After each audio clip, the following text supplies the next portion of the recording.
Hello and welcome to the online platform of Rouse Academy for Competitive Exams. And I, Pragya Pandey, welcome you all to our very special series of Targeted Prelims 2023. As you all know, this is the series number 6. We have already discussed 5 series here जहाँ पे पूरे current affairs को deeply तरीके से analyze किया गया था क्योंकि याद रखिए करंट अफेयर्स हमेशा 20 से 22 क्वेश्चंस यहाँ पर क्रिएट करते हैं तो आप करंट अफेयर्स को बिल्कुल भी इग्नोर नहीं कर सकते. So be with me till the end of this video and I will make sure कि इसके बाहर कोई भी करंट अफेयर का सवाल आपका नहीं आएगा. और अगर अभी तक आपने ये 5 के 5 वीडियोस नहीं देखे हैं तो प्लेलिस्ट में जाकर आप इन सारे वीडियोस को देख सकते हैं. चलिए, so without wasting any time let's see कि आज हम कौन से टॉपिक्स यहाँ डिस्कस करने वाले हैं.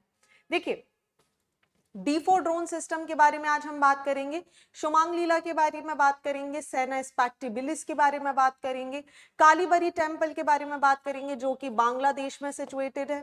5 मेजर पाम ऑयल इंपोर्टर्स की बात करेंगे. एक नया ग्रुप फॉर्म किया गया है by the Asian countries and also India also the part of this. Other than that we will discuss about the Chapekar brothers. कारण क्यों? क्योंकि जो अनसंग हीरोज हैं इनके बारे में हाल में बहुत ज्यादा चर्चा की जा रही है, जिसकी वजह से चापेकर ब्रदर्स, क्योंकि इनका मेंशन किया था हमारे प्राइम मिनिस्टर ने, तो ये बन जाते हैं बहुत ही ज्यादा महत्वपूर्ण. Other than that we will talk about the Malcha Mahal and the continuation of the capacity development scheme.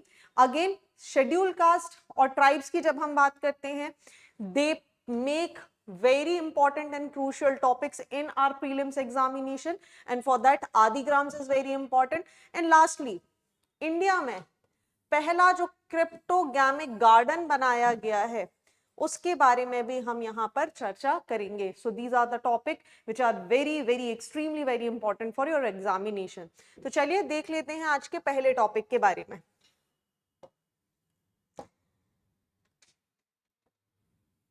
चलिए पहले टॉपिक की बात करें तो देखिए आपको यहाँ पर एक ड्रोन सिस्टम दिखाई दे रहा है जिसका नाम है D4. ये D4 सिस्टम क्यों महत्वपूर्ण है?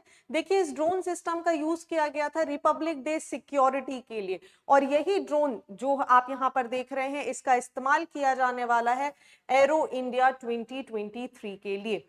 ठीक है, अब कारण समझ लीजिए कि इसकी इंपॉर्टेंस कहां पर आ जाती है. देखिए, D4 सिस्टम की जब हम बात करें तो basically it stands for drone detect deter and destroy system. ठीक है, इसीलिए इसको D4S का नाम दिया गया है. ये पहला indigenously developed anti drone system है जिसे इंक्लूड किया गया है हमारी इंडियन आर्म फोर्सेस में, ताकि वो जो इमीडिएट जो सिक्योरिटी थ्रेट्स हैं या इस तरीके की जो एक्टिविटीज हैं, जैम्ड नेटवर्क हैं, specially in the areas of Jammu and Kashmir with in the radius of 4 kilometre, इसको डिटेक्ट कर पाए और इसको टैकल करने के लिए हमारी हेल्प कर सके. तो देखिए, इसको डेवलप किया है बाय दी DRDO और इसको मैन्युफैक्चर करने वाली जो यूनिट है उसका नाम है Bharat Electronics Limited. Basically as I have already told you उसका पर्पस क्या है. जिसका पर्पस है कि ये क्या करेगा, ऐसे सारी चीजों को जो कहीं पर अटैक कर सकते हैं, ऐसे जैम नेटवर्क को या ऐसे ड्रोन्स को जो कहीं पर कुछ अटैक कर सकते हैं, उनको आइडेंटिफाई करना and with the help of DRDO's RF Global Navigation Satellite System which is GNSS, इनको डिटेक्ट करना. ठीक है, इन फ्रीक्वेंसी को आइडेंटिफाई करना, कंट्रोलर के बारे में पता लगाना कि भाई कौन सी फ्रीक्वेंसी कंट्रोलर्स यूज कर रहे हैं और ऐसे सिग्नल्स को यहां पर जैम कर देना ताकि तत्काल प्रभाव से ऐसी कोई भी एक्टिविटी यहां पर रोकी जा सके. So what it can do, ये माइक्रो ड्रोन्स की जो कैपेसिटी होती है with the distance of 3 kilometre, ऐसी सारी फ्रीक्वेंसीज को ये डिटेक्ट कर सकता है.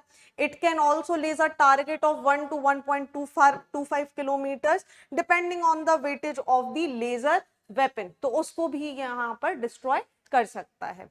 ओके, चलिए आगे बढ़ते हैं. एरो इंडिया और DRDO के बारे में थोड़ी सी जानकारी ले लेते हैं. जब एरो इंडिया के बारे में बात करते हैं तो देखिए, ये एक बायनियल एयर शो है जिसमें एविएशन की जितनी भी चीजें होती हैं उसको यहाँ पर क्या किया जाता है, एग्जीबिशन किया जाता है. ठीक है, अभी इस साल ये कहाँ पर हेल्ड हो रहा है, इन दी बेंगलुरु. इसको ऑर्गेनाइज करने वाली जो यूनिट है उसका नाम है हमारा defence exhibition organisation under the ministry of defence. Since हमने डीआरडीओ के बारे में भी चर्चा करी थी तो इसके बारे में बात कर लेते हैं। It stands for defence research and development organisation. तो आप नाम से समझ सकते हैं डिफेंस के लिए रिसर्च करना और जो भी इंपॉर्टेंट इक्विपमेंट है उनको यहाँ पर बनाने का काम कौन करता है, डीआरडीओ। इसको एस्टैब्लिश किया गया था 1958 में by the government of India under the Raksha Mantralaya. अगर हम इसके इंस्टीट्यूशन की बात करें तो बेसिकली ये 3 इंस्टीट्यूट्स का कंबाइन हमें देखने मिलता है। पहला defence science organisation, defence technical development establishment and directorate of technical development and production. इनकी आज की डेट में 50 लैब्स आपको पूरे भारत भर में देखने मिलेंगी, जिसमें मध्य प्रदेश की अगर हम स्पेसिफिकली बात करें तो मध्य प्रदेश के ग्वालियर में Gwalior defence research and development establishment बना हुआ है। ऑलराइट, मध्य प्रदेश के लिहाज से ये फैक्ट आपके लिए बहुत ज्यादा महत्वपूर्ण हो जाएगा क्योंकि अभी यूपीएससी के साथ साथ एमपीपीएससी का एग्जाम भी आने वाला है। चलिए आगे बात करते हैं नेक्स्ट टॉपिक के बारे में। नेक्स्ट टॉपिक बात कर रहा है जी शुमांग लीला। क्या है शुमांग लीला? देखिए एक तरीके का ये थिएटर है, ठीक है, जिसका सेलिब्रेशन किया जाता है मणिपुर में। एक ट्रेडिशनल फॉर्म है थिएटर का, पहली बात तो ये याद रखिएगा। शुमांग लीला क्या है? थिएटर का एक फॉर्म है, ट्रेडिशनल फॉर्म, जिसका कहां पर जिसको किया जाता है, मणिपुर में किया जाता है। देखिए शुमांग का मतलब ही होता है ओपन, ठीक है, ओपन कोर्टयार्ड, मतलब ओपन कोर्टयार्ड में किया जाने वाला कोई एक्ट। लीला का मतलब आपको पता ही है क्या होता है, प्ले होता है, ठीक है। तो एक ऐसा एक्ट जिसे कहां पर कंडक्ट किया जा रहा है, किसी ओपन कोर्टयार्ड में परफॉर्म किया जा रहा है, वो बन जाता है शुमांग लीला। बेसिकली यहाँ पर क्या होता है, आपको इंटरचेंजेबिलिटी देखने मिल जाती है रोल्स की। जो फीमेल्स के कैरेक्टर होते हैं वो यहाँ पे मेल एक्टर्स के द्वारा परफॉर्म किए जाते हैं और जो मेल कैरेक्टर्स होते हैं वो फीमेल्स के द्वारा यहाँ पर परफॉर्म किए जाते हैं। बेसिकली अगर हम इन थिएटर्स की बात करें तो इन थिएटर्स की एक नॉर्मल सी कॉन्सेप्ट आप समझ लीजिए, जो आम जनता के जो मुद्दे हैं, जो परेशानियां हैं, उन्हें रखने के लिए इनका यहाँ पर यूज किया जाता है। अगर हम इसकी बात करें तो जो रोल्स हैं, रोल्स ऑफ वुमेन जो प्ले किए जाते हैं मेंस के द्वारा, इन्हें एक शब्द दिया गया है, दैट इज नुपी साहबीज। याद रखिएगा, बहुत इंपॉर्टेंट है, नुपी साहबीज। In case of womens theatre group the roles of mens are played by the women. देखिए यहाँ पे दो तरीके के, याद रखिएगा, यहाँ पे दो तरीके के ये एक्ट किए जाते हैं। कई बार पूरा मेल थिएटर होता है और कई बार पूरा फीमेल थिएटर भी होता है। So in case of womens theatre group जो मेल्स के रोल हैं वो आप देखेंगे कि ये वुमेन्स के द्वारा परफॉर्म किए जाते हैं, और जो फीमेल के रोल्स हैं वो आप देखेंगे, बहुत अच्छी चीज है, इसे बोलेंगे इंक्लूजन ऑफ द सोसाइटी का एक बहुत अच्छा एग्जांपल होता है ये। वो यहाँ पर जो ट्रांसजेंडर एक्टर्स होते हैं उनके द्वारा परफॉर्म किए जाते हैं, ठीक है। आगे चलिए बात करते हैं। जो ऐसा माना जाता है कि ये जो परफॉर्मेंस है ये यूजुअली करने वाले जो होते हैं वो मैती कम्युनिटी से बिलोंग करते हैं, जिनको डिसेंडेंट माना गया है लाई हरो बाका, ठीक है। चलिए आगे अगर हम बात करें तो जैसा मैंने आपको बताया, ये जो शुमांग लीला होती है, जब हम इसकी बात करेंगे तो ये दो तरीके की देखने मिलती है। एक तो जहां पे सिर्फ मेल परफॉर्म्स करते हैं, एक जहां पर विमेन्स परफॉर्म करती हैं। जहां पर मेल अकेले परफॉर्म करेंगे या जो मेल थिएटर आपको यूजुअली दिखाई देगा उसका नाम होता है नुपा शुमांग लीला, और जहां पे फीमेल्स यहाँ पे परफॉर्म करेंगी इसे बोला जाता है नुपी शुमांग लीला। देखिए अब इसकी एक और महत्वपूर्णता समझ लीजिए, ठीक है, आपने थिएटर पढ़ लिया, आपने आर्ट एंड कल्चर का कॉन्सेप्ट पढ़ लिया, बट क्या वर्तमान से इसका कोई लेना देना है? क्या ऐसा कोई चीज है जो अभी रिसेंटली या पहली बार हुई है and that created a history? और ऐसी चीजें बहुत ज्यादा इंपॉर्टेंट हो जाती है हमारे लिए, याद रखना। तो ऐसे ही 2017 में शुगर खम हेमंत, ठीक है, जिनको कन्फर्म किया गया है द प्रेस्टिजियस संगीत नाटक अकेडमी अवार्ड, और उसी के साथ ये बन गए हैं पहले ऐसे पर्सन जिनको अवार्ड मिला है फॉर द शुमांग लीला। तो याद रखिएगा, ठीक है, पहले ऐसे पर्सन है जिन्हें शुमांग लीला के लिए क्या मिला है, ये अवार्ड यहाँ पर कंफर्म किया गया है। सो आई होप ये पूरा आर्टिकल आपको यहाँ तक क्लियर हो चुका होगा। चलिए आगे बढ़ते हैं। नेक्स्ट बात करने वाले हैं हम सेना स्पेक्टेबिलिस की। देखिए ये एक पेड़ दिख रहा है आपको जिसपे ये येलो कलर के बड़े फ्लावर्स यहाँ पे लगे हैं, और दूर से देखने में कई बार ये ऐसा लगता है जैसे कॉर्न्स लगे हुए हैं, आपने कई बार इनको देखा होगा, बहुत अबंडेंसली ये देखने मिलते हैं। चलिए बात कर लेते हैं इनके बारे में। सेना स्पेक्टेबुलस, जिनका एक और नाम है कैल्सियोरिया शावर के नाम से भी जाना जाता है, ये देखिए समझिए ये एक इन्वेजिव प्लांट है। अभी समझेंगे इन्वेजिव प्लांट का मतलब क्या होता है, ठीक है। ये जाना जाता है अपनी एक रैम्पेंट ग्रोथ के लिए, और आज की डेट में अगर आप देखो तो जो नीलगिरी बायोस्फीयर रिजर्व है, या स्पेशली अगर हम वायनाड वाइल्ड लाइफ सेंचुरी की बात करें, तो वहां पे इनकी संख्या बहुत ज्यादा बढ़ चुकी है। रिजल्टेड इनटू व्हाट, जो यहाँ की लोकल स्पीशीज हैं, जो यहाँ की नेटिव स्पीशीज हैं, वो खतरे में हैं, उनके खत्म होने के चांसेस आते जा रहे हैं। तो चलिए सबसे पहले समझ लेते हैं कि आखिर ये इन्वेजिव स्पीशीज होती क्या हैं, उसके बारे में, उसके बाद हम सेना स्पेक्टेबुलस के बारे में समझेंगे।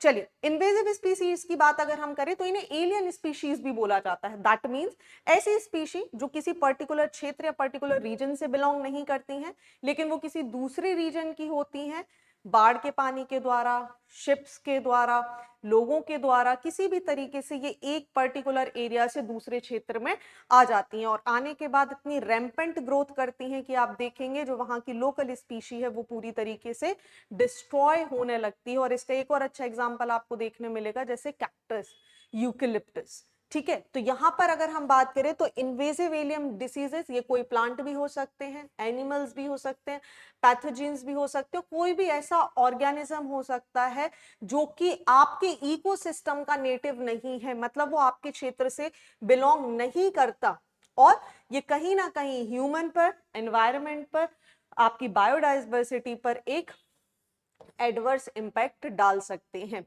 वहीं अगर हम बात करें तो मैंने जैसा आपको बताया, ये ship ballast water, accidental release, most often by the people, इनको यहाँ पर लेकर आया जा सकता है। अगर हम 5 मेजर इन्वेजिव स्पीशीज की बात करें जो नीलगिरी में, आज जो नीलगिरी का पूरा क्षेत्र है इनसे परेशान है, दैट इज सेना स्पेक्टेबुलस, जो हम ऑलरेडी डिस्कस कर चुके हैं, lantana camara, wattle, eucalyptus as I have already told you, and the pine trees. So these are some of the trees जो हमें क्या देखने के लिए मिलते हैं, they are not native to the India. चलिए अब बात कर लेते हैं भाई हमारे सेना स्पेक्टेबुलस के बारे में।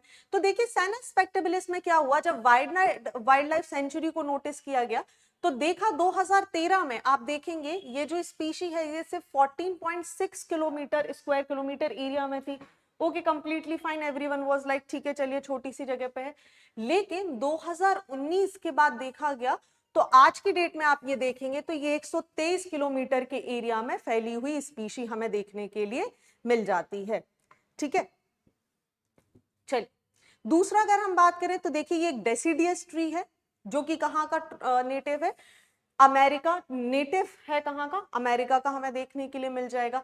क्योंकि देखिए ये पीले रंग का होता है, बड़ा सुंदर सा फूल होता है, तो हम इसे गोल्डन वंडर ट्री भी बोल देते हैं। अमेरिका से आता है तो हम इसे अमेरिकन कैसिया भी बोल देते हैं। As I have told you earlier कि ये थोड़ा सा इस तरीके से पॉपकॉर्न के जैसा नजर आता है, ठीक है, इसीलिए इसको कई बार पॉपकॉर्न ट्री के नाम से भी बोल दिया जाता है।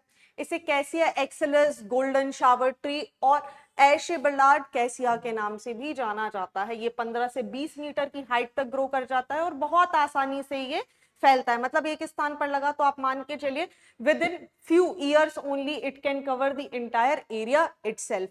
थिक होता है, ठीक है, बहुत आसानी से ग्रो कर सकता है, इसीलिए IUCN ने इसे अपनी लीस्ट कंसर्न की कैटेगरी का पार्ट माना हुआ है। That means it is not at all endangered. So I hope यहां तक आपको सब कुछ क्लियर हो चुका है।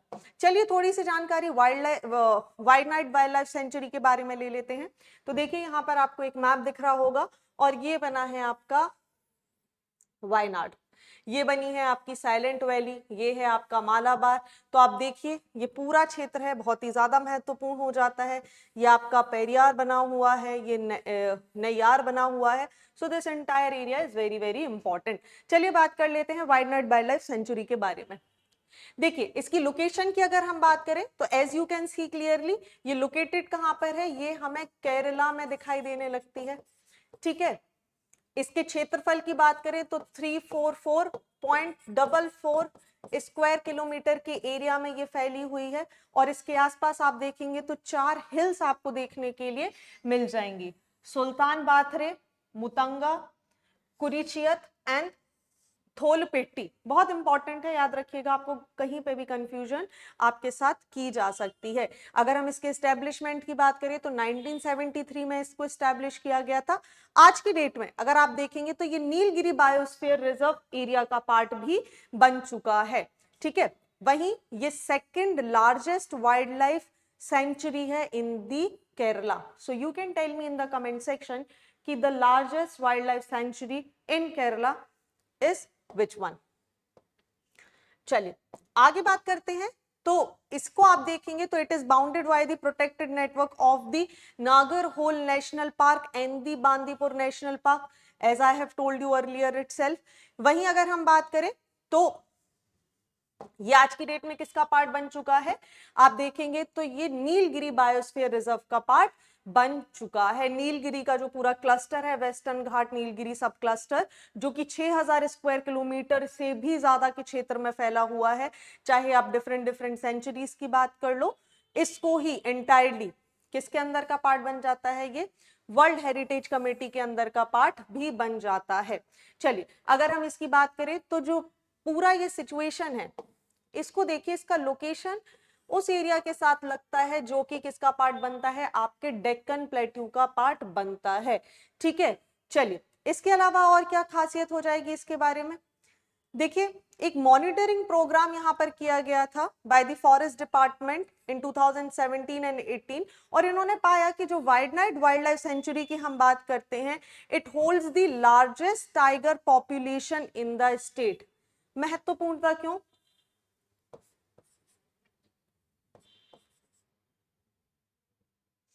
इंपॉर्टेंस क्यों हो जाती है, इंडिया ने अभी अपना एक सेंसस रिलीज किया है। इंडिया ने जो टाइगर्स की आप बात करोगे तो 1973 में जो प्रोजेक्ट टाइगर शुरू किया था, उसके 50 साल इंडिया को यहाँ पर पूरे हो चुके हैं। तो कहीं ना कहीं ये पूरा टाइगर्स के बारे में अगर आप बात करोगे तो इसकी इंपॉर्टेंस बहुत ही ज्यादा है। साथ ही India International Big Cat Alliance IBCA को भी प्रमोट करने के बारे में बात कर रहा है फॉर द 7 कैट स्पीशीज की अगर आप बात करोगे, like tiger, leopard, snow leopard. So this is very very important, क्योंकि करंट से रिलेटेड सारी चीजें हैं, और अगर रिपीटेशन किसी चीज का आप न्यूज में देखेंगे कि बार बार ये रिपीट हो रही है किसी ना किसी तरीके से, और एक तरीके से ये बहुत ज्यादा इंपॉर्टेंट है हमारे हेरिटेज के लिए, चाहे हम नेचुरल हेरिटेज की बात कर लें, चाहे आप मॉन्यूमेंट्स की बात कर लें, तो ये बहुत ज्यादा इंपॉर्टेंट बन जाता है आपके एग्जामिनेशंस के लिए। चलिए आगे बात करें तो देखिए इन्होंने आइडेंटिफाई किया कि यहां पर it holds the largest tiger population in the state.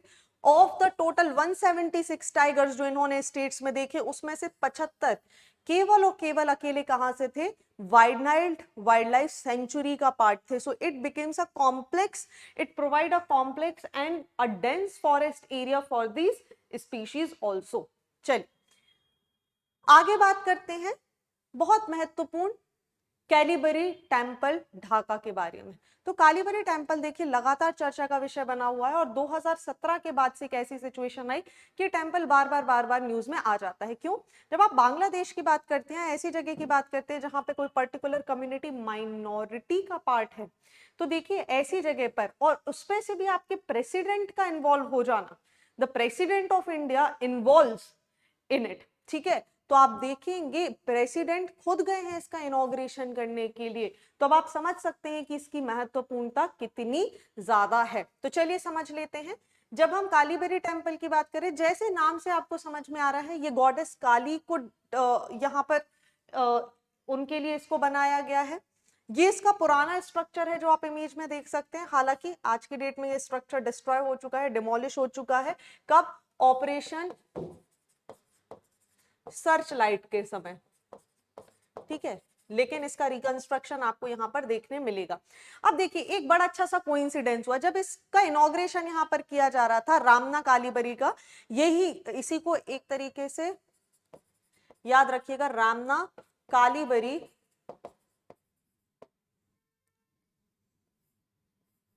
Golf course, ठीक है, ये मैदान का नाम भी है। ठीक है, एक कोइंसिडेंस हुआ कि यहाँ पर विक्ट्री, बांग्लादेश की विक्ट्री और इंडिया की जो एक कंबाइंड विक्ट्री थी ऑपरेशन सर्चलाइट के बाद, जो पाकिस्तान से यहाँ पर लिबरेशन हो गया था बांग्लादेश का, उसकी 50th एनिवर्सरी भी थी। Now you can understand why it is very very important. उसके बाद आप देखिए एक गोल्डन जुबली आपको देखने मिलेगी, साथ ही किसकी, बायलैटरल रिलेशनशिप थी किसके बीच में, इंडिया और बांग्लादेश के बीच में। तो इट इज अ कोइंसिडेंस कि इसी समय पर इसका इनॉग्रेशन हुआ, इसी समय पर 50 साल पूरे हुए थे और इसी समय पर एक गोल्डन जुबली थी between the two of the nation. So this becomes very very important. चलिए बात कर लेते हैं टेम्पल के बारे में। तो देखिए जो टेम्पल का कॉम्प्लेक्स है, ये बहुत ज्यादा जो यहाँ के लोग हैं उसको यहाँ पर टारगेट किया गया था during the operation Searchlight by the Pakistan army. आपको पता है ऑपरेशन सर्चलाइट की जब हम बात करते हैं तो इसकी सिचुएशन क्या है, but we will also understand by the end of this topic itself. अब देखिए हुआ क्या है, 1971 की जब आप बात करते हैं तो west Pakistan led a genocide in the East Pakistan to suppress call for the Bengali self-determination, and East Pakistan fought and won and established the People Republic of Bangladesh. India ने यहाँ पे बहुत इंपॉर्टेंट रोल प्ले किया था। और इसी के बाद आप देखेंगे बांग्लादेश की जो गवर्नमेंट है उन्होंने क्या करा, लिबरल होने के बाद from the Pakistan, what they did, इन्होंने यहाँ पर एक छोटा सा टेम्पल बना दिया था so that people can come and worship. क्योंकि ये आप देखेंगे ऑपरेशन सर्चलाइट के टाइम पर ये पूरी तरीके से डिस्ट्रॉय हो चुका था। अगर हम इसके रिकंस्ट्रक्शन की बात करें तो 2017 में अनाउंस कर दिया गया था कि इसका रिकंस्ट्रक्शन कर दिया जाएगा और ग्रेजुअली आप देखेंगे इसका अब यहाँ पर इनॉग्रेशन किया जा चुका है। थोड़ा सा रामना कालीबरी टेम्पल के बारे में समझेंगे, फिर समझेंगे ऑपरेशन सर्चलाइट के बारे में। देखिए नेपालीज फोकलोर के हिसाब से अगर हम बात करें तो ये माना जाता है कि ये जो गॉडेस काली है उनके लिए डिवोट किया गया है। इसको पैट्रोनेज किया गया था अंडर दी रानी बिलाशुमी देवी, जो कि वाइफ है राजेंद्र नारायण की। ठीक है, इस टाइम पर इन्होंने क्या करा था, एक और इसको माना जाता था it is the Dhaka's tallest landmark at that period of time during 1882 and 1913। हालांकि इसे हम सबसे बड़ा टेम्पल नहीं बोलेंगे, बट फेयरली अगर एक टर्म में देखा जाए तो आर्किटेक्चर के पॉइंट ऑफ व्यू से ये टॉलेस्ट जरूर था। हालांकि it becomes the second oldest temple, Hindu temple in Bangladesh, जहां पे पहला सबसे ज्यादा पुराना अगर टेम्पल बोला जाएगा, and it is extremely very important, the Dhakeshwari temple is the oldest one. इसने पॉपुलैरिटी गेन करना शुरू करी ड्यूरिंग द 20th सेंचुरी, जब आप देखेंगे जो रेनाउंड सेंट है माँ आनंदमयी, इन्होंने यहाँ पर एक आश्रम बना दिया।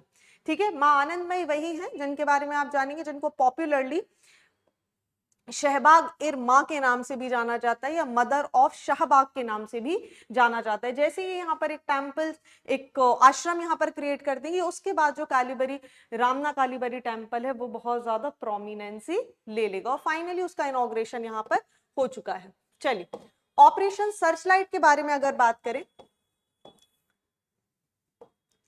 तो देखिए हुआ क्या, मार्च 27, 1971, क्या एक ही घटना थी जिसने इस पूरी चीज को लीड किया? नहीं। देखिए 1950 से यहाँ पर एक कंडीशन शुरू हो जाएगी, जब 1950 में क्या किया जाएगा, भाषा आंदोलन। ठीक है, अब देखिए होता क्या है, कई बार हम सोचते हैं कि हमें करंट अफेयर्स के क्वेश्चंस क्यों नहीं बने, क्योंकि जो न्यूज का हेडलाइन है हम उसे पढ़ लेते हैं और बाकी की चीज को स्किप कर देते हैं। But what UPSC does usually कि उसने, ठीक है उस टॉपिक से तो आपने पढ़ लिया, बस उस टॉपिक में कौन सी ऐसी शब्दावलियां हैं जो बार बार रिपीट हुई हैं, कौन सी ऐसी जगह है जिसके बारे में जिक्र किया गया है, तो वो उससे डायरेक्ट क्वेश्चन ना पूछ के इनडायरेक्ट क्वेश्चन फॉर्म कर लेता है। अब सिंस यहाँ पर ऑपरेशन सर्चलाइट के 50 साल हो चुके हैं, तो आपने तो पढ़ लिया काली रामना टेम्पल, लेकिन what about the operation Searchlight, वो आप भूल जाएंगे यहाँ पर। So this also becomes the very very important. तो आप याद रखिए क्या कारण रहे हैं, आपको पता चल गया। ठीक है भाई, 27-26 मार्च को क्या हुआ, 1971 को यहाँ पर लिबरेशन हो गया, हम अलग हो गए, ईस्ट और वेस्ट पाकिस्तान अलग हो गए, इंडिया ने एक बहुत अच्छा रोल प्ले किया। लेकिन इसके कारण क्या थे, तो देखिए 1950s का भाषा आंदोलन, इसकी शुरुआत यहां से समझ लेते हैं। देखिए पाकिस्तान को एक बहुत बड़ी प्रॉब्लम थी, पाकिस्तान दैट मीन्स मैं प्रेजेंट कॉन्टेक्स्ट के हिसाब से बात कर रही हूँ, जो आज की डेट में आप जैसे बोलते हैं द वेस्ट पाकिस्तान। तो वेस्ट पाकिस्तान को एक प्रॉब्लम थी कि यहाँ के लोग क्या बोलते थे, बंगाली, है ना, और जो दूसरी तरफ का क्षेत्र था वहां पे उर्दू बोली जाती थी और बोला जाता था कि भाई क्या करो, उर्दू में ही बात करो। रिजल्टेड इनटू व्हाट कि यहाँ के जो स्टूडेंट्स थे उन्होंने एक आंदोलन छेड़ दिया जिसे भाषा आंदोलन का नाम दिया गया। हुआ क्या, ये भाषा आंदोलन की वजह से यहाँ पर इन्होंने बहुत ट्राई किया कि इसे सप्रेस कर दिया जाए और एक जेनोसाइड हमें देखने मिल गया स्कूल और कॉलेज गोइंग स्टूडेंट्स का। तो this was the first incident that occurred. इसके बाद आप दूसरा इंसिडेंट देखेंगे तो 1969 में क्या हुआ, इसी तरीके के बहुत सारे मूवमेंट चल रहे थे और मार्शल लॉ इम्पोज कर दिया गया। यहाँ पे धारा 144 लगा दी।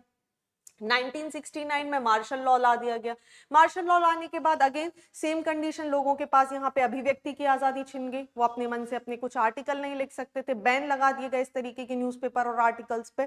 इसके बाद आप देखेंगे 1970 की वो सिचुएशन जब यहाँ पर एक साइक्लोन आया था, द डिवास्टेटिंग साइक्लोन, जिसने ईस्ट पाकिस्तान को हिलाकर रख दिया था, that means present day Bangladesh. 1970 के साइक्लोन का नाम था cyclone Bhola. What it did, बहुत डिवास्टेटिंग सिचुएशन हो गई, 40-50 हजार से ज्यादा लोग यहाँ पे मर चुके। लेकिन जो ईस्ट पाकिस्तान का रुझान था इनके लिए वो बिल्कुल भी पॉजिटिव नहीं रहा। अगेन लोगों के अंदर एक डिसेंट आ गया, एक नाराजगी आ गई, क्या this should not be done. Alright, other than that what happened, आप देखेंगे शेख मुजिबुर रहमान, अब इन्होंने यहाँ पर इलेक्शन जीत लिया और Pakistan, the west Pakistan never wanted कि भाई ईस्ट पाकिस्तान को कोई व्यक्ति आए और इन सबके ऊपर रूल करे, क्योंकि क्या होता था, ईस्ट पाकिस्तान हमेशा चाहता था कि वो वेस्ट पाकिस्तान को यहाँ पर रूल करे। और जैसे ही शेख मुजिबुर रहमान यहाँ पर जीत के आएंगे, अगेन पिक्चर यहाँ पर खराब हो जाएगी और समय आ जाएगा 1970s का। इस सारी सिचुएशन को लोगों में रिवोल्ट बढ़ता गया, नाराजगी बढ़ती गई और इंडिया ने भी बांग्लादेश को सपोर्ट करना शुरू कर दिया। व्हाट हैपेंड, यहाँ पर ऑपरेशन सर्चलाइट चालू किया गया ताकि जो यहाँ के लोग हैं उन्हें ढूंढा जा सके, खत्म किया जा सके। But finally with the help of India Bangladesh यहाँ पर आजाद हो गया और आज की डेट में हमें पता है कि सिचुएशन क्या है। सो आई होप यहाँ पे सारी चीजें आपको क्लियर हो चुकी होंगी। चलिए आगे बढ़ते हैं अगले आर्टिकल की तरफ, जहां पे बात की जा रही है एशियन पाम ऑयल अलायंस। बहुत ही महत्वपूर्ण।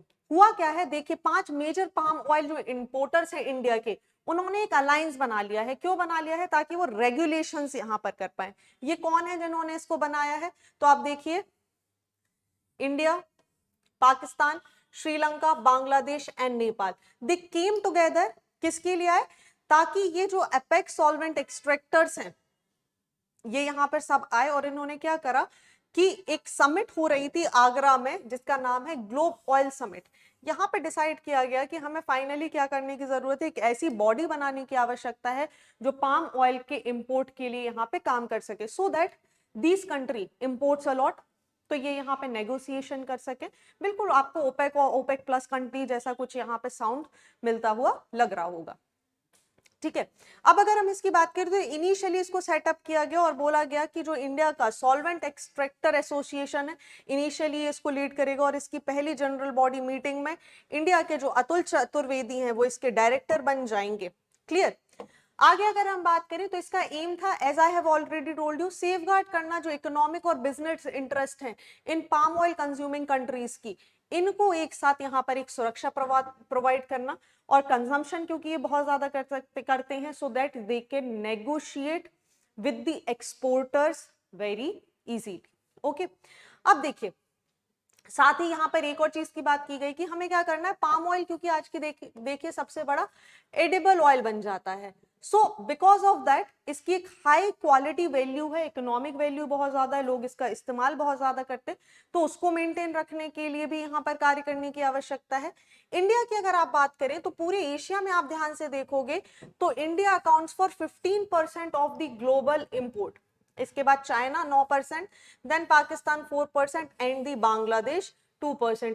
तो आप देखेंगे यहां पर इसीलिए India, Pakistan and Bangladesh with Nepal, Sri Lanka, they came together and form the AOA alliance. वहीं अगर आप देखें तो इंडोनेशिया और Malaysia together they accounts for almost 90% of the global palm oil production, जहां पर आप देखेंगे तो इंडिया सबसे बड़ा प्रोड्यूसर है as well as the exporter है of the palm oil in the world. तो याद रखिए पाम ऑयल लगातार चर्चा का विषय रहता है। अभी उसके प्राइसेस भी अचानक से बढ़ गए थे जैसे ही रशिया और यूक्रेन की वॉर हुई थी। तो आप देखेंगे ये जो भी चीजें न्यूज में आ जाती हैं, बार बार आ जाती हैं, और किसी इंटरनेशनल इवेंट का अगर उन पर इम्पैक्ट पड़ता है तो वो आपके एग्जामिनेशन के लिए इंपॉर्टेंट हो जाती हैं। ठीक है, चलिए यहां तक बात हो गई। आई गेस सारा सब कुछ आपको यहां पर क्लियर हो गया होगा। आगे बात कर लेते हैं the solvent extractor association of India की। तो देखिए बेसिकली ये एक इंडिपेंडेंट इंस्टीट्यूशन के रूप में यहां पर काम करता है। इसको फॉर्म किया गया था 1963 में ताकि ये फॉस्टर कर सके डेवलपमेंट और ग्रोथ को जो इंडिया की सॉल्वेंट एक्सट्रैक्शन इंडस्ट्रीज हैं उनके लिए। आज की डेट में अगर हम बात करें तो इसके 875 से भी ज्यादा मेंबर देखने मिलेंगे। जैसे आप बहुत सारी इंडस्ट्रीज देख सकते हैं इसका पार्ट यहाँ पर बन जाती हैं। अगर हम इस एसोसिएशन की बात करें तो ये एक ऑल इंडिया बॉडी है जो सॉल्वेंट एक्सट्रैक्शन इंडस्ट्री के रूप में काम करती है। वेजिटेबल ऑयल्स को यहाँ पर देखने का काम करती है, चाहे आप राइस ब्रांड की बात करें, ऑयल केक्स की बात कर लें, ऑयल सीड, सोयाबीन, ठीक है, या सनफ्लावर्स की बात कर लें, उस सबको ये यहाँ पर देखती है। As I have told you, it is basically functions entirely as the private sector body, very very important. So इसका जो फाइनेंशियल ऑटोनोमस है और इसकी जो फंक्शनिंग आपको देखने मिलेगी वो पूरी तरीके से कैसी है, प्राइवेट सेक्टर बॉडी के रूप में ये काम करता है। हालांकि इसको एक एनजीओ को के तरीके से यहाँ पर रिकॉग्नाइज किया गया है by the ministry of agriculture of government of India. इसके अगर हम हेडक्वार्टर की बात करें, इसकी लोकेशन की बात करें तो ये सिचुएटेड है मुंबई में। ओके, सो यहां तक सारा सब कुछ हमें क्लियर हो चुका है। चलिए आगे बढ़ते हैं, पाम ऑयल के बारे में समझ लेते हैं। आज की डेट में सबसे ज्यादा जो एडिबल ऑयल का यूज किया जाता है दैट इज पाम ऑयल। इसको डिराइव किया जाता है पाम ट्री से जो कि बेसिकली नेटिव है वेस्टर्न अफ्रीका, और ये ट्रॉपिकल क्लाइमेट में और जहां ऐसी जगह जहां पे बहुत ज्यादा पानी गिरता हो ऐसी जगह पर ये होता है। तो आपको पता है ऐसे एरियाज कौन से हैं, जो भी एरियाज आपको कहीं ना कहीं किसके पास देखने मिलते हैं, इक्वेटर्स के थोड़े से आसपास देखने के लिए मिलते हैं, वही एरिया है जो ट्रॉपिकल क्लाइमेट भी प्रोवाइड करते हैं और जहां पे अबेंडेंस ऑफ वाटर भी हमें देखने के लिए मिलता है। चलिए अब इसको ड्राइव कहाँ से किया जाता है जी, हमने बोल दिया पाम ट्री से। पाम ट्री में भी मेसोकार्प जो कि एक रेडिश पल्प होता है इस प्लांट के फ्रूट का, वहां से इसको निकाला जाता है। इसको फूड, ब्यूटी प्रोडक्ट्स जैसी बहुत सारी चीजों में इस्तेमाल किया जाता है। इंपॉर्टेंस क्यों हो जाती है, देखिए इसकी एक तो लॉन्गर शेल्फ लाइफ है, साथ ही ये बहुत ही ज्यादा ऑक्सीडेशन से रेजिस्ट करता है। दैट मींस ये बहुत जल्दी खराब नहीं होता when it comes in the contact with the air. Alright, चलिए बात की जा रही है देखिए चापेकर ब्रदर्स की। क्यों इंपॉर्टेंट है, देखिए चापेकर ब्रदर्स और एक और नाम याद रखिएगा, श्यामजी कृष्ण वर्मा। ये दो लोगों के नाम रिसेंटली हमारे जो प्राइम मिनिस्टर श्री नरेंद्र मोदी हैं उन्होंने इनके नामों का यहाँ पर जिक्र किया है। ऐसे बहुत सारे लोगों का नाम प्राइम मिनिस्टर लगातार बोलते रहते हैं जिनको एज एक अनसंग हीरो की संज्ञा यहाँ पर दी गई। और आपको इस टाइम का अगर रिपब्लिक डे या 15 अगस्त का अगर आपको पूरा सिचुएशन याद हो तो इंडिया ने क्या किया था, अनसंग हीरोज की एक बुक भी यहाँ पर पब्लिश करी थी। Which means what is happening कि जो इंडिया में अब अगर आप देखेंगे मॉडर्न हिस्ट्री के जो क्वेश्चन है कहीं ना कहीं वो उन लोगों के बारे में भी आ सकते हैं जिनके नाम आपने ना के बराबर सुने हो। तो याद रखिएगा ऐसे प्रोमिनेंट लोग, ऐसे प्रोमिनेंट हीरोज जो इंडिया के इतिहास में रहे हैं लेकिन उनका जिक्र ना के बराबर किया जाता है, ये बन जाते हैं अपकमिंग एग्जामिनेशंस के लिए बहुत ही महत्वपूर्ण। चलिए बात की जा रही है चापेकर ब्रदर्स की। देखिए हुआ क्या था, 1897 का एक टाइम पीरियड। अब हम क्यों पढ़ रहे हैं, देखिए दो घटनाओं की वजह से। एक तो 125 साल हो चुके हैं इस इवेंट को हुए हुए, और दूसरा क्योंकि हमारे प्राइम मिनिस्टर ने इनके बारे में जिक्र किया था। दोनों कंडीशन की वजह से हम इनके बारे में यहाँ पर रीड कर रहे हैं। देखिए जून 22 1897 का टाइम वो था जब चापेकर ब्रदर्स, जिनके नाम आप देखेंगे यहाँ पर, दामोदर हरि चापेकर, बालकृष्ण हरि चापेकर और वासुदेव हरि चापेकर, इन्होंने क्या किया था, इन्हीं को चापेकर ब्रदर्स के नाम से जाना जाता है। इन्होंने एक ब्रिटिश ऑफिसर थे WC रांड, इनको यहां पर along with his lieutenant arrest, इनको यहाँ पर क्या कर दिया था, इनके असैसिनेशन या इनके मर्डर के चार्जेस में इनको पकड़ा गया था और इनको फांसी की सजा दी गई थी। चलिए समझ लेते हैं कि आखिर ये पूरा इंसिडेंट है क्या। साथ ही इसकी एक और महत्वपूर्णता याद रखिएगा कि 1857 की क्रांति के बाद, ठीक है, तो 1857 की क्रांति के बाद ये ऐसा पहला मिलिशियंस केस हुआ था जो कि इंडिया के नेशनलिज्म या रिवॉल्यूशन के लिए बहुत ज्यादा इंपॉर्टेंट था। तो 1857 के बाद आप देखिए 1897 का वो पीरियड जो बहुत ही ज्यादा मास लेवल पर कंडक्ट किया गया था। चलिए समझ लेते हैं कि आखिर हुआ क्या था। देखिए 1896 और 97 का वो पीरियड था जब पुणे में प्लेग की सिचुएशन आ गई थी, लोग मर रहे थे, लोगों के पास, मतलब आप ऐसा समझ लीजिए कि प्लेग ने पैंडेमिक की सिचुएशन पुणे में क्रिएट कर दी थी। So what happened as a result of that, the then British government जो थी, इन्होंने एक यहाँ पर कमीशन, एक स्पेशल प्लेग कमेटी को यहाँ पर इस्टेब्लिश किया, ठीक है, जिसका काम था कि वो प्लेग को मैनेज करेगा और जो भी इससे रिलेटेड इंपॉर्टेंट चीजें हैं उसके बारे में ध्यान रखा जाएगा। और इसी समिति के जो हेड हैं या जो चेयरमैन हैं वो बनाए गए थे चार्ल्स वॉल्टर रैंड, जिनका नाम है WC रैंड, इनको यहाँ पर बनाया गया। अब हुआ क्या, गवर्नमेंट ने यहाँ पर एक्सप्लिसिट ऑर्डर कर दिए कि भाई कोई दिक्कत की बात नहीं है, जो लोग मर रहे हैं, अगर आपके कोई परिचित हैं जिनकी यहाँ पर मृत्यु हुई है, उनके क्रीमेशन वगैरह के लिए government will allow you to perform your religious things, मतलब आपकी जो धार्मिक मान्यताएं हैं, जो आपके रिलीजियस सेंटिमेंट है, उनका ध्यान रखा जाएगा। कब ध्यान रखा जाएगा, जब इंस्पेक्शन किए जा रहे हैं, जब मेजरमेंट किए जा रहे हैं, इन सबको यहाँ पर ध्यान में रखते हुए और किसी भी व्यक्ति को हार्म ना पहुंचाते हुए ये सारे कार्य किए जाएंगे। लेकिन oppositely what they did, rather than appointing the doctors, इन्होंने क्या कर दिया, प्ले कमीशन ने डिप्लॉय कर दिया 800 से ज्यादा ऑफिसर्स और सोल्जर्स को पुणे में, और बोल दिया कि भाई जाइए, लोगों के घर में जाइए, कुछ ध्यान नहीं रखना है आपको, जो भी प्लेग से पीड़ित हैं उनको निकाल के लाइए और बिल्कुल उनके साथ इनह्यूमन ट्रीटमेंट करिए।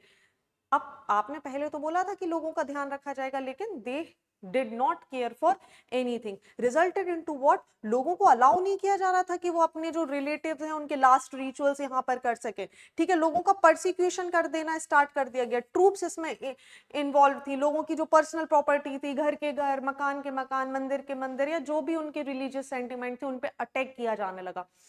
इस सबसे परेशान होकर हुआ क्या, देखिए चापेकर ब्रदर्स फाइनली आए और इन्होंने एक मिलिट्री क्लब यहाँ पे फॉर्म कर दिया जिसका नाम था चापेकर क्लब, और बोला हम यहाँ पे जो यंग रिवॉल्यूशनरी हैं उन्हें ट्रेनिंग देंगे ताकि हम ब्रिटिश सरकार से जो उन्होंने हमारे साथ प्लेग के दौरान किया है उनसे बदला ले सकें। और अब समय आया 22 जून 1897 का, जहां पर ब्रिटिश मोनार्क्यून विक्टोरिया यहाँ पर डायमंड जुबली सेलिब्रेट करने के लिए कहाँ आने वाली थी, पुणे।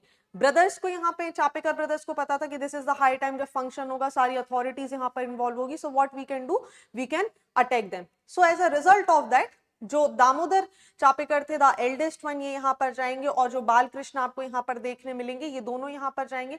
दे waited for the Rand's carriage to pass by the selected spot, और gradually what they will do, ये इनको शॉर्ट कर देंगे और इनको वाउंड कर देंगे। वहीं रैंड के जो उस समय के मिलिट्री एस्कॉर्ट हुआ करते थे, लेफ्टिनेंट आयरिस्ट, इनको भी यहाँ पर गोली लग जाएगी। आयरिस्ट की हालांकि उसी स्पॉट पर यहाँ पर मृत्यु हो जाएगी, लेकिन रैंड को एडमिट कर दिया जाएगा हॉस्पिटल में, जहां ये घाव ना भरने की वजह से 3 जुलाई को इनकी भी मृत्यु हो जाएगी। नाउ व्हाट हैपेंड, भाई दामोदर चापेकर जी को यहाँ पर पकड़ लिया गया, उसके बाद 18 अप्रैल 1898 को इनको यहाँ पर हैंग कर दिया गया। Same goes with the Balkrishna, ठीक है, 1899 तक ये लगातार भागते रहे, छुपते रहे, लेकिन फाइनली ये पकड़े गए और इन्हें भी 12 मई 1899 को यहाँ पर इनको भी फांसी की सजा सुना दी गई। Same goes with the Vasudev, तो इनके साथ भी यहाँ पर सेम सिचुएशन हुई थी, ये पकड़े गए और बाद में 8 में 1899 को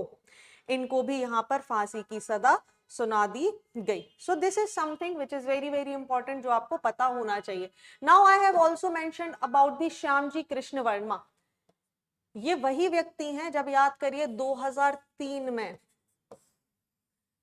गुजरात के सीएम रहते हुए प्राइम मिनिस्टर श्री मोदी, इनके जो रेलिक्स हैं वो लगभग 60 या 70 साल बाद वापस लेकर आए थे, ठीक है, स्वीडन से। इंपॉर्टेंस बहुत है और अभी हालांकि इनका जिक्र भी किया गया था। चलिए बात कर लेते हैं श्यामजी कृष्ण वर्मा की। तो ये 4 अक्टूबर 1857 को आप देखेंगे कच्छ डिस्ट्रिक्ट में ये पैदा हुए थे। संस्कृत के बहुत बड़े ज्ञाता थे और ये बेसिकली जो इंस्पायर थे ये बाल गंगाधर तिलक और स्वामी दयानंद सरस्वती और हेडबर्ट स्पेंसर से बहुत ही ज्यादा इंस्पायर्ड थे। व्हाट ही डिड, ये जाएंगे लंदन में और ये यहाँ पर इंडियन होम रूल सोसाइटी 18 फरवरी 1905 को Indian Home Rule Society, importance for what, for the modern history itself, कि Indian Home Rule Society was established by whom, by the Shyamji Krishna Varma. इसको एस्टैब्लिश करेंगे 18 फरवरी 1905। इंडियन हाउस यहां पर बना देंगे, ठीक है, और साथ ही इंडियन सोशलिस्ट सोशलॉजिस्ट करके एक यहां पर मंथली पब्लिकेशन रिलीज कर देंगे। साथ ही अगर हम बात करें तो जो मंथली इंडियन सोशोलॉजिस्ट थी ये एक आउटलेट बन जाएगी जो इंडियन नेशनलिस्ट थे अपने आइडियाज रखने के लिए through the Indian Home Rule society, जहां पर ये क्रिटिसाइज करते थे ब्रिटिश गवर्नमेंट को। वहीं अगर हम इंडियन होम रूल सोसाइटी की बात करें तो ये एक ऐसा क्लब था और इंडियन हाउस ये ऐसे क्लब्स बन गए थे जहां पे ये यंगस्टर्स को अवेयर करते थे कि भाई देखिए किस तरीके की गतिविधि चल रही है, what British peoples are doing with Indians, और उनको यहाँ पर अवेयर किया जाता था ताकि एक तरीके से उनके रिप्रेजेंटेटिव के रूप में काम करेंगे। अब अगर हम श्यामजी कृष्ण वर्मा के बारे में बात करें तो ये जो बॉम्बे का आर्य समाज था उसके पहले प्रेसिडेंट भी बनेंगे और वीर सावरकर जी, वीर सावरकर जी को इंस्पायर करने का एक बहुत बड़ा काम, बहुत बड़ा श्रेय दिया जाता है क्योंकि वीर सावरकर जी उस समय इंडियन हाउस ऑफ लंदन के मेंबर रहे थे, तो उनको भी प्रेरित करने का बहुत बड़ा काम किसने किया था, श्यामजी कृष्ण वर्मा ने किया था। ठीक है, हालांकि जैसे ही फर्स्ट वर्ल्ड वॉर होगी उसके बाद ये जेनेवा चले जाएंगे और वहीं पर रहते हुए बाद में आप देखेंगे 30 मार्च 1930 को इनकी डेथ हो जाएगी after a lot of time. 2003 में इनके रेलिक्स को वापस लेकर आया जाएगा और जहां पर इन्हें रखा जाएगा उसे क्रांति तीर्थ की संज्ञा दे दी गई है। ये कहां पर है, ये मांडवी कच्छ गुजरात जहां पर इनका जन्म हुआ था, तो वहीं पे इसको रखा गया है। तो याद रखिएगा दोनों चीजें क्यों महत्वपूर्ण है। चलिए आगे बात करते हैं मालचा महल। ठीक है, देखिए तुगलक एरा का एक मॉन्यूमेंट है जिसको यहाँ पर स्टोर करने के बारे में बात की जा रही है। बहुत ही ऐसे जर्जर अवस्था में आप देख सकते हैं इसकी हालत है आज की डेट में। ये पूरे पेड़ पौधे यहाँ पर लगे हुए हैं, किसी भी तरीके का कोई प्रोटेक्शन इसे नहीं दिया जा रहा है। चलिए समझ लेते हैं मालचा महल की अगर हम बात करें तो देखिए ये सबसे पहले तो दिल्ली में लोकेटेड है। 1325 में ये बनवाया गया था बाय द देन सुल्तान फिरोज शाह तुगलक और इसको एक हंटिंग लॉज के रूप में इस्तेमाल किया जाता है। मतलब जब भी ये हंट करने के लिए जाते थे तो इसको एज ए हंटिंग लॉज की भाई रुकेंगे, आराम करेंगे, फिर आगे हंट करने के लिए जाएंगे, इसका इस्तेमाल किया जाता था। बाद में ये रेसिडेंस बन गया था जो नवाब ऑफ अवध हुआ करते थे उनका, वो यहाँ पर रहने लगेंगे। चलिए जान लेते हैं इसके बारे में थोड़ा सा और। ये जो मालचा महल है इसी को विलायत महल के नाम से भी जाना जाता है। क्यों? क्योंकि यहाँ पर बेगम विलायत रहा करती थी जो कि आप अगर बात करें अवध फैमिली की, उससे बिलोंग किया करती थी। ठीक है, बाद में ये इसको उठा के क्या हो जाएगा, बाद में 1985 का टाइम है जब ये किसके पास आ जाएगा, रॉयल फैमिली ऑफ अवध के पास से she given the palace to the government in 1985। हालांकि आप देखिए 1985 के बाद एक और कंडीशन आपको यहाँ पर देखने मिलेगी 1993 की। इसकी जो ओनरशिप है वो इनकी जो डॉटर है सकीना महल उनके पास रहेगी और इसी की वजह से कई बार इसे सकीना महल के नाम से भी जाना जाता है। फाइनली ये पास हो गया किसके पास, गवर्नमेंट ऑफ इंडिया के पास। अब देखिए हमने यहाँ पे पढ़ा कि भाई इसको फिरोज शाह तुगलक ने बनवाया था, तो बात कर लेते हैं फिरोज शाह तुगलक के बारे में। मेडिवियल हिस्ट्री के लिए इंपॉर्टेंट फैक्ट बन जाता है। फिरोज शाह तुगलक की अगर हम बात करें तो 1309 में इनका जन्म हुआ था और ये तीसरे रूलर थे तुगलक डायनेस्टी के जो कि दिल्ली को रूल करेंगे फ्रॉम 1320 टू 1420। ठीक है, आगे अगर हम बात करें तो ब्रिटिशर्स इन्हें फादर ऑफ इरिगेशन डिपार्टमेंट बोलते थे। क्यों?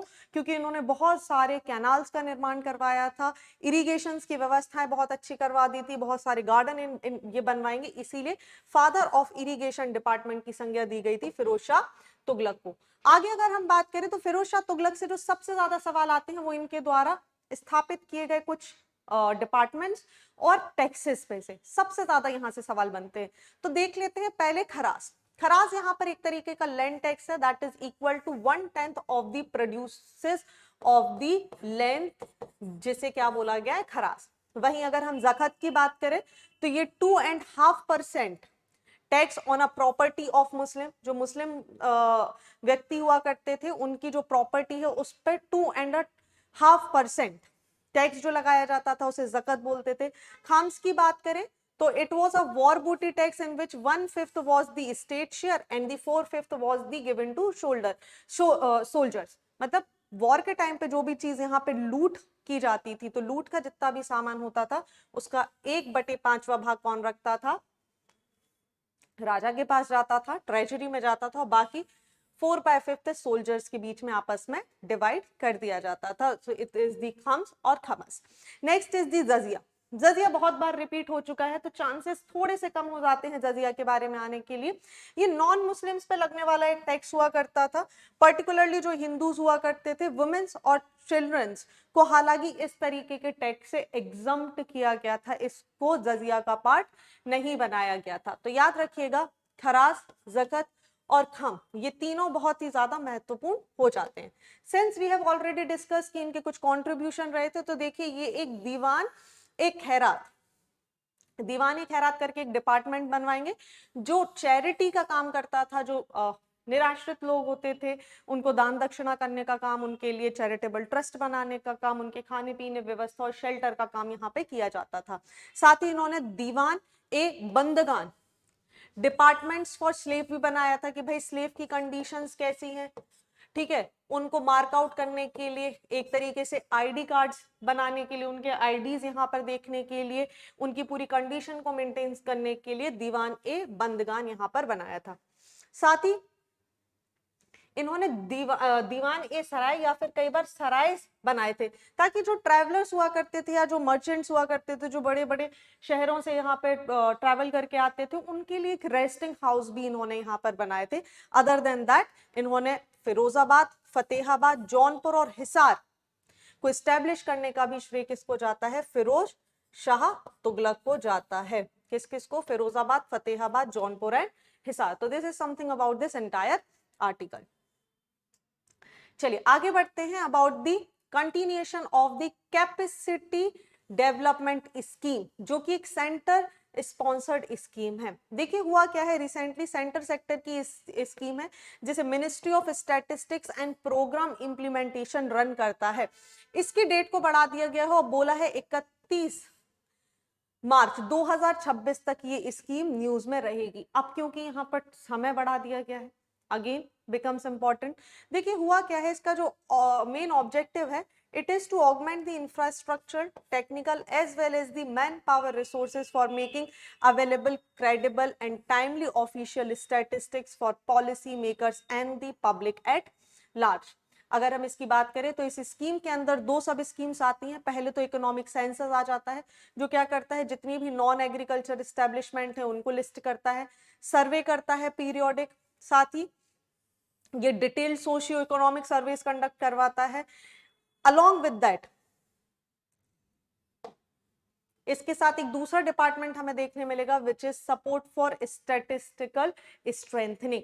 ट्रिपल एस की अगर हम बात करें तो ये सीख करता है स्ट्रेंथनिंग करने के लिए स्टेट और सब स्टेट लेवल की जितने भी स्टैटिस्टिकल सिस्टम होते हैं जहां पर भी सांख्यिकी का काम किया जाता है उनको फैसिलिटेट करना, उनको डेवलप करना या एक रोबस्ट नेशनल सिस्टम क्रिएट करने का काम कौन करता है, ट्रिपल एस करता है। हालांकि अगर हम बात करें तो जो इसके फंड्स है वो रिलीज होते हैं to the state and UTs after the detail examination of their proposal. अगर किसी ने कोई प्रपोजल रखा है तो ये उसको आइडेंटिफाई करेगा, उसके बाद ही फंड्स यहाँ पर रिलीज करने के काम किए जाएंगे। सिर्फ याद रखिएगा बहुत ज्यादा उसमें कुछ पढ़ने के लिए नहीं है।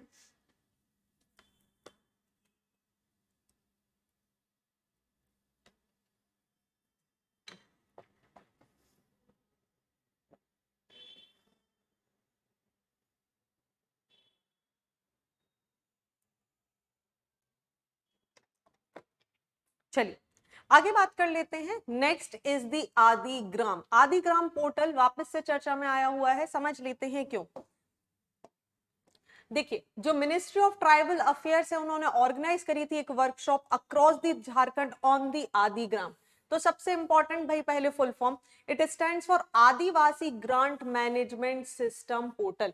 इनका एक उद्देश्य है, ये क्या करते हैं, they provide central database for the ministry of tribal affairs and the state tribal department, welfare department, ताकि वो क्या कर सके, एक्सेस कर सके, इंटरेक्ट कर सके और एनालाइज कर सके, स्कीम्स को अप टू डेट कर सके। ठीक है, चाहे फाइनेंशियल की बात कर ले, चाहे फिजिकल चेंजेस लाने की बात कर ले, तो उसके लिए आदि ग्राम्स को यहाँ पर बनाया गया है। ये पोर्टल क्या करता है, ये एनेबल कर देता है जो ऑफिशियल्स होते हैं, स्टेक होल्डर्स होते हैं, जो सेंटर में बैठे हैं, स्टेट में बैठे हैं, डिस्ट्रिक्ट में, ब्लॉक, विलेज लेवल, कि वो सभी क्या कर सकते हैं, एक ही जगह पर आ सकते हैं, एक्सेस कर सकते हैं, मॉनिटर कर सकते हैं और मेजर कर सकते हैं कि भाई किसी भी जगह की एक रियल टाइम जो परफॉर्मेंस है वो क्या रही है, उसको यहाँ पे असेस करने का काम किया जाता है।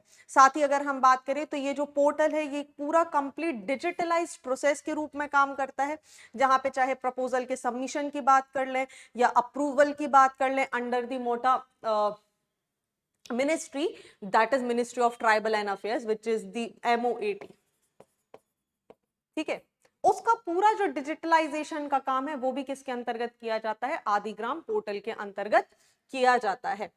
आगे अगर हम बात करें तो ये स्कीम कवर करती है बहुत सारी फॉलोइंग स्कीम्स को, जैसे जो ग्रांट्स दिए जाते हैं under the article 275 clause 1 of the constitution of India, उसके बारे में डील करती है। ये डील करती है SCS के बारे में, जो ट्राइबल सब स्कीम्स का पार्ट है। साथ ही जो पर्टिकुलरली वल्नरेबल ट्राइबल ग्रुप्स हैं उनके लिए क्या स्कीम्स बनेगी या डेवलपमेंट के लिए क्या कार्य किए जाने वाले हैं, उसके बारे में भी बात यहाँ पे की जाती है। Along with that it gives the institutional support for the development and marketing of the tribal produces. Also ये market minor forest produces MSP के थ्रू उसको मेंटेन करने का काम करती है, मैकेनिज्म का काम करती है और डेवलपमेंट करती है value chain for the minor forest produce through the MSP। Okay, चलिए कुछ कॉन्स्टिट्यूशनल प्रोविजन समझ लेते हैं related with the scheduled tribes. As I have already mention, scheduled tribes and PVGTs group are very very important. ठीक है, scheduled tribes की अगर हम बात करें तो दोज आर द कम्युनिटी जिनको कहां पर मेंशन किया गया, with the accordance with article 342 of the constitution according to article 366 clause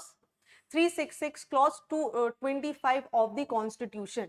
ठीक है, अगर हम इनकी बात करें तो the scheduled tribes are the tribes or tribal community or parts of the group within these tribes and tribal community that have been declared as by the president by a public announcement। ध्यान से समझते चलिएगा word, according to article 342 of the Indian constitution.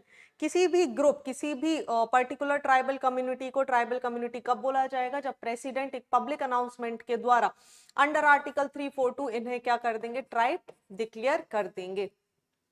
ठीक है, चलिए आगे अगर हम बात करें तो जैसे इनके लिए कुछ कमीशंस ने भी काम करा है, जैसे ढेबर कमीशन इसके लिए बहुत ज्यादा इंपॉर्टेंट हो जाता है 1973 का, जिन्होंने स्टेब्लिश किया था प्रिमिटिव ट्राइबल ग्रुप्स, जिसे PTGs का नाम दिया गया था पहले, हालांकि बाद में 2006 में इसी को हम PVTG का नाम देते हैं। तो याद रखिएगा ढेबर कमीशन का संबंध किससे है, प्रिमिटिव ट्राइबल ग्रुप से, और इसी का नाम 1973 के बाद चेंज करके क्या हो गया था, पर्टिकुलरली वल्नरेबल ट्राइबल ग्रुप्स, जिन्हें हम PVTGs की संज्ञा देते हैं इन 2006। चलिए moving on to the next article, extremely very important, India का पहला क्रिप्टोगैमिक गार्डन यहां पर बन गया है। कहां पर जी, देहरादून में, लगभग 9000 फीट की ऊंचाई पर जाकर इसको बनाया गया। ये है क्या, अभी कंफ्यूजन हो रहा होगा, क्रिप्टोग्रामिक, देखिए 11 जुलाई 2021 बना, 11 जुलाई 2021 को था, लेकिन अभी लगातार न्यूज का विषय बना हुआ है, इसीलिए हम यहाँ पर पढ़ रहे हैं, क्योंकि ये गार्डन इंडिया का पहला है, ठीक है, जिसे देहरादून उत्तराखंड में बनाया गया है। देखिए क्रिप्टोग्राम का मतलब क्या होता है, क्रिप्टोग्राम का मतलब होता है एक hidden reproduction.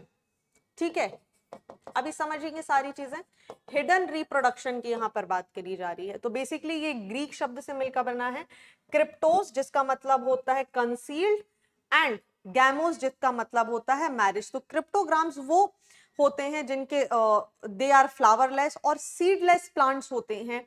They plants bear no flowers and fruit and they include all non seed bearing plants. तो जितने भी नॉन सीड बेयरिंग प्लांट आपको दिखेंगे वो किसका पार्ट बन जाते हैं, क्रिप्टोग्राम्स का पार्ट बन जाते हैं। कैसे, देखिए बेसिकली प्लांट किंगडम की अगर हम बात करें तो इसको दो सब किंगडम्स में डिवाइड किया हुआ है। एक तो हो जाते हैं क्रिप्टोग्राम्स और दूसरे हो जाते हैं फोनोग्राम्स।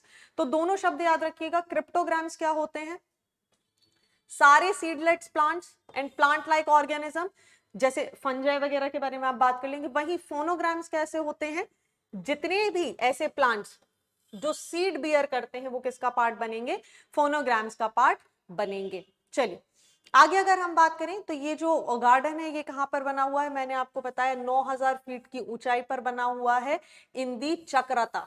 चक्रता जो जगह है, एक टाउन है देहरादून में, वहां पर ये बना हुआ है। क्यों, क्योंकि it provides great location for the species like lichens, ferns and fungi.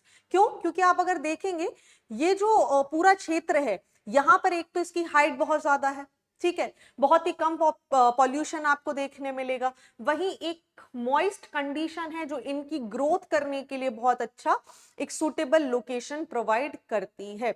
वहीं अगर हम बात करें तो A.W. आइशलर 1883 के वो व्यक्ति रहे हैं जिन्होंने पूरे प्लांट किंगडम को, ये जो हमने टू सब कैटेगरीज यहाँ पर देखे हैं क्रिप्टोग्राम्स एंड फोनोग्राम्स, इसको करने वाले व्यक्ति का नाम कौन है, A.W.